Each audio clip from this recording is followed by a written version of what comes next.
Hello everybody, this is a video on a FloTool multi-use transfer pump. This is used to siphon gas, fuel, oil. You can use it for an air pump. I wouldn't try pumping up a car tire, but if you needed to pump up a bike tire, wheelbarrow, something small, maybe a beach ball or something like that, this would be good for that. You're not going to get a whole lot of pressure out of it since it's a hand pump. You try to put any pressure on it, like if you try to do a car tire, you may be able to do it, but my guess is you're probably going to blow the seals in the pump. And you can get these for about $9 on Amazon. 13, 14 bucks will get you one at Lowe's. Don't think there's any difference in them. Most of them are pretty much a basic little tool. They probably cost $1 to make in China. But it's awful handy for getting fuel out of like lawnmowers, small equipment, chainsaws, stuff like that. I'll be doing a video later on how to basically do a tune-up on a Troy-Bilt lawnmower. I need to get the fuel out of it, and I need to get the oil out of it. The fuel, I'm just going to let it run out. The oil, I need to pump it out.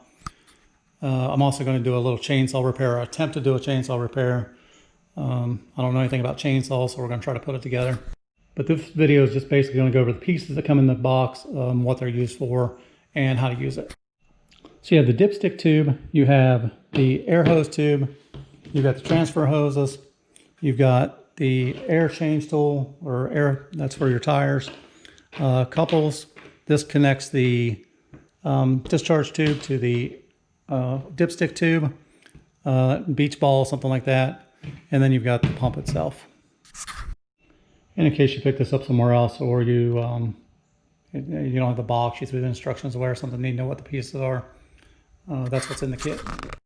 And this works just like a vacuum cleaner. Basically anything that sucks blows. If it blows, it sucks. So you have to have intake and you have to have an exhaust, just like a car. So on this, the suction side is the top. So if you pull up, it sucks in. If you push down, it blows out. So intake, exhaust, intake, exhaust. So basically oil, gas, water, whatever goes in this side, and it blows back out that side. All right, so let's say the first thing you want to do is you want to siphon some radiator fluid out. You want to drain your radiator tank, or let's say you want to drain the gas tank on a lawnmower. Or if your car's out of gas, you need to put gas from a can into it, which if you got the can, it probably has a nozzle. But if you don't have a nozzle, you could use this tool. What you want to do is you want to take your orange hose. You want to take the connectors. These connectors work okay. They're not super great, but you put a lot of pressure on there, it's still going to blow up. But you slide the connector on there, push the hose in, and then take the connector and press hard on it. The connector is kind of tapered, and all it's doing is it's squeezing in on this to kind of keep the hose from pulling out. Again, you put a lot of pressure on there, it's going to blow out anyhow. We're going to take our discharge side, same thing, put that in, slide the connector on to help keep the hose from coming out, and then basically you pump. So sucks in this way, blows it out the other side. Sucks it in, blows it out. So you're coming from whatever you're draining and pumping it into whatever you want. If you're filling something up, this is the fill up side, and this is the discharge side. So in, out. So whatever you're sucking in goes in this way, and it's going to blow back out this side. Now let's say you want to do oil out of a crankcase. This is actually made to go into the dipstick of a car. Me personally, I would never run this into the dipstick of a car unless I just couldn't get the drain plug out, because you're not going to know whether you're on the bottom of the oil pan, you're not going to know halfway down the oil pan. Not to mention you're sticking a piece of rubber down inside your engine. For some reason it breaks or deteriorates, falls off. Then you got a piece of rubber in your engine. Now your crank is going to chew it up like nothing. So, but I still wouldn't want to put anything in my engine that I didn't need to. So what I'm going to do with this, I'm going to take this. I'm going to take the adapter. This side goes into here. So basically it just pushes in. It doesn't come through the other side. It just pushes in, makes a good contact. I'm going to take the suction side and I'll put this piece into the suction side.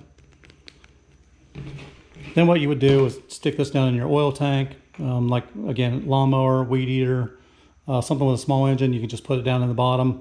And same thing, you just start pumping. So you pump this, comes in here, goes through the pump, blows out the other side into your discharge tank.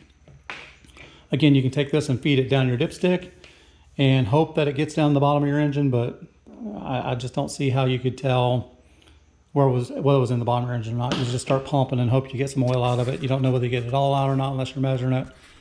Just not a good way to drain a car engine. Now let's say you're going to blow something up. Let's say you got a small beach ball or something. Basically, take this guy, put it into the discharge. So basically you're sucking air in here. So it sucks in here and it blows out over there. So put that on there. You take your air tool adapter, push it in. And then basically you could fill up a small tire with that. And I'm not going to push it down the way because I'm not going to use this piece. And if you were going to do a small beach ball, this piece actually goes into here. So once you put it on your tire, put it on your adapter, you can take this piece and actually clamp it down so your adapter doesn't fall out or it doesn't fall out of your tire. And again, this gets pushed onto here. The spring opens up to keep it from pushing off or blowing off the end. So if you get pressure on your vehicle or pressure on your tire, it doesn't just shoot it right out the end of it.